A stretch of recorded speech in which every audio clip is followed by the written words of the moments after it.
A reading from the letter to the Hebrews, chapters 4 and 5. Brothers and sisters, since we have a great high priest who has passed through the heavens, Jesus the Son of God, let us hold fast to our confession. For we do not have a high priest who is unable to sympathize with our weaknesses, but we have one who in every respect has been tested as we are, yet without sin.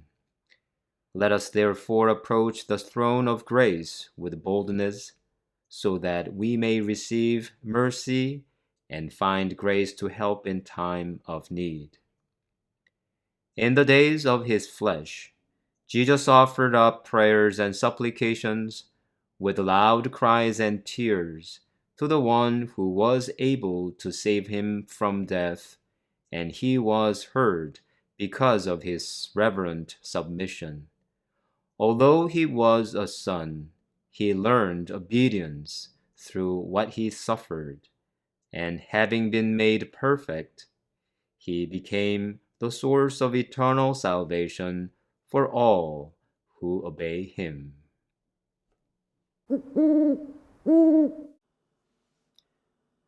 We read every year on Good Friday the Passion narrative. Have you ever wondered why we read? It is because my sins are on his shoulder. Here there are three parts. My sins are on his shoulder. First, it is my sins that are on his cross, on his shoulder,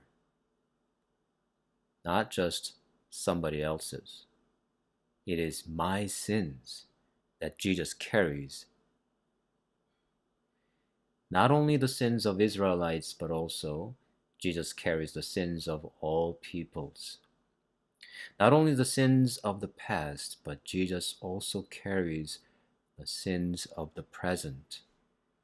And Jesus carries my own personal sins, not just anonymous sinners' sins.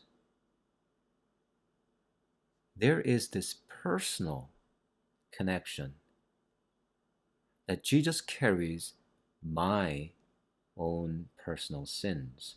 That is why still we read this Passion narrative every year on Good Friday.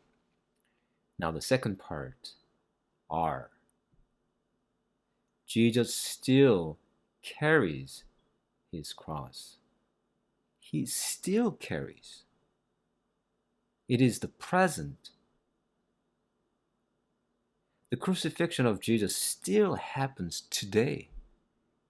It didn't just finish 2,000 years ago, but it happens and still happens today.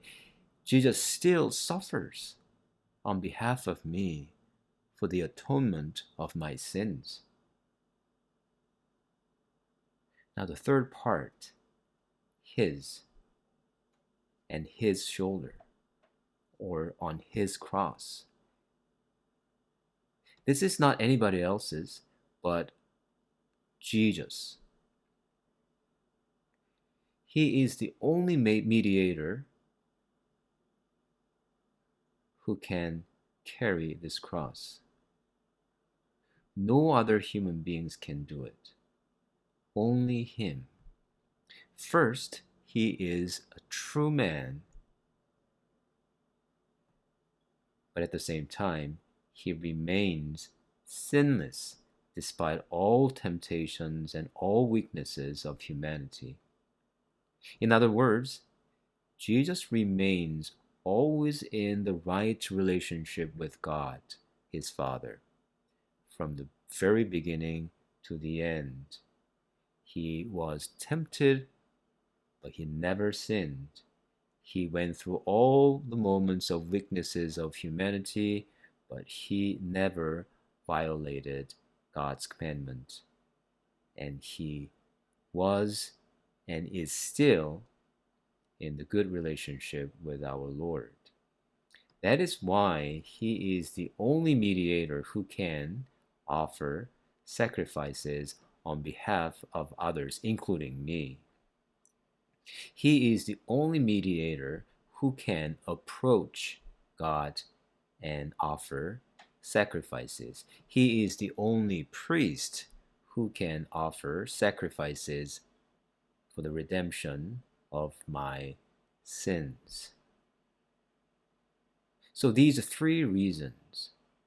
He carries my sins, and he still carries my sins, and he is the only one, Jesus is the only one who can carry my sins. This is why we read the Passion narrative today. The second reading today from the letter to the Hebrews says like this: For it is not as if we had a high priest who was incapable of feeling our weaknesses with us, but we have one who has been tempted in every way that we are, though he is without sin. My brothers and sisters, that's why we still read the Passion narrative today. It is not of yesterday, but it is of today, because Jesus carries my sins on his shoulder today at this moment.